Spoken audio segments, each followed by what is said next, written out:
Nous visitons aujourd'hui le musée de l'imprimerie de Staline à Tbilissi, rue 7, rue de Caspi. Et voilà cette maison absolument extraordinaire où Staline installa son imprimerie clandestine de 1903 à 1906.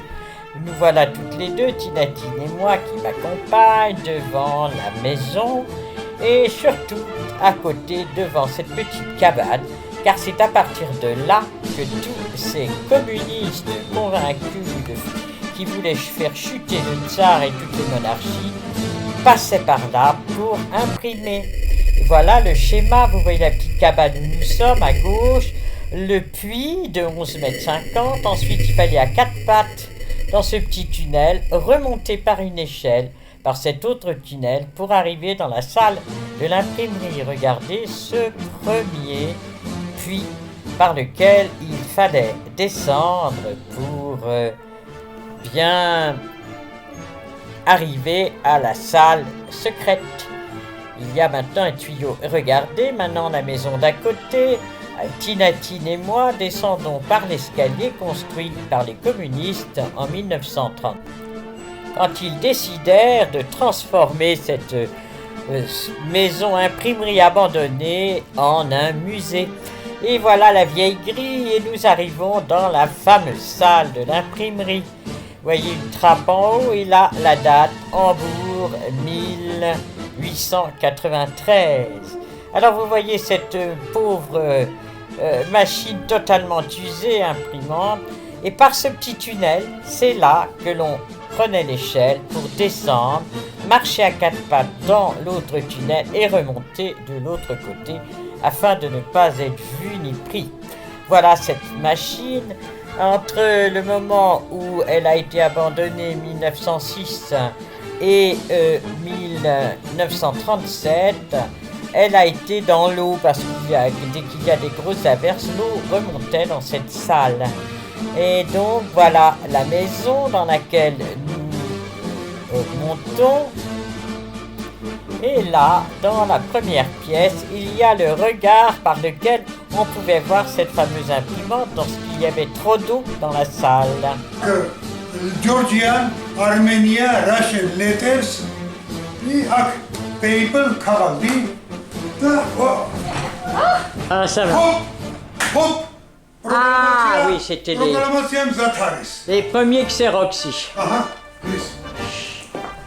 Ouais. Alors là, évidemment, c'est dans un triste état.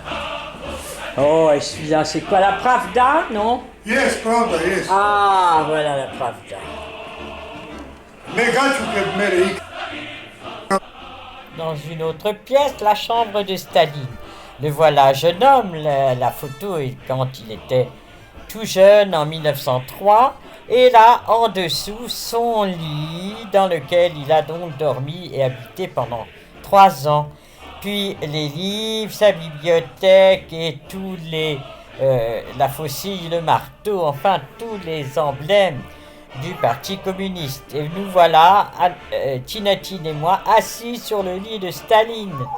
Et là, il y a une vue très amusante où d'un côté, on voit Staline dans sa deuxième phase de sa vie, et lorsque l'on continue, on voit Staline plus âgé. Cela a été fait par notre guide. Et nous voilà partis dans le musée maintenant. Nous laissons la maison.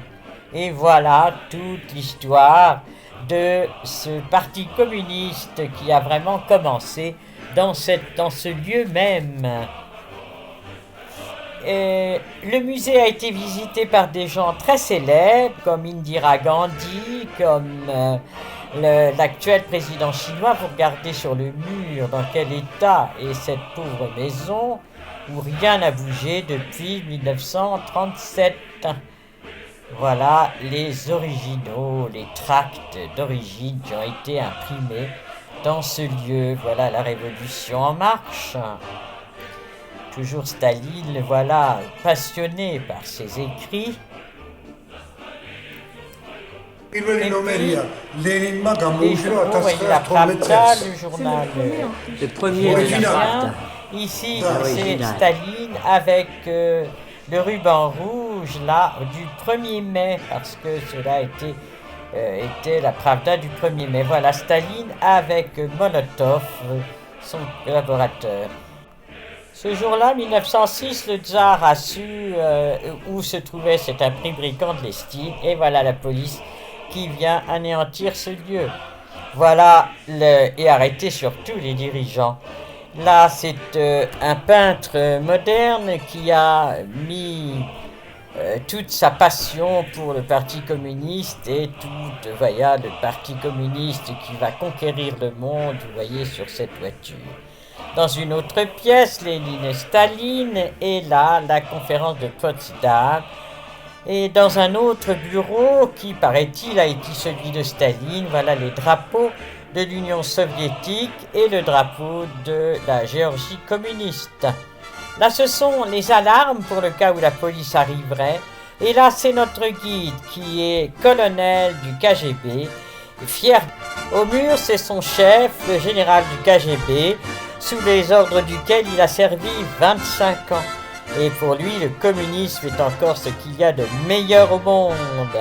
Voilà, nous laissons la faucille, le marteau, Staline, jeune homme qui vécut là, la maison qui avait brûlé mais qui a été reconstruite en 1937 pour créer ce musée, et surtout la petite cabane par laquelle sont passés tant de révolutionnaires pour enflammer le monde et que tous deviennent communistes.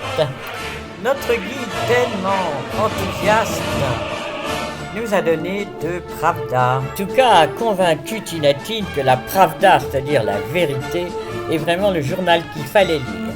Alors, il nous en a offert 2 exemplaires de 2016, et là, nous retrouvons la propagande, les manifestations, les photos des membres du Parti communiste. Enfin voilà, avec la musique de l'Union soviétique, on est toujours dans l'ambiance. Maintenant, je vous dis au revoir pour une prochaine visite. À très bientôt.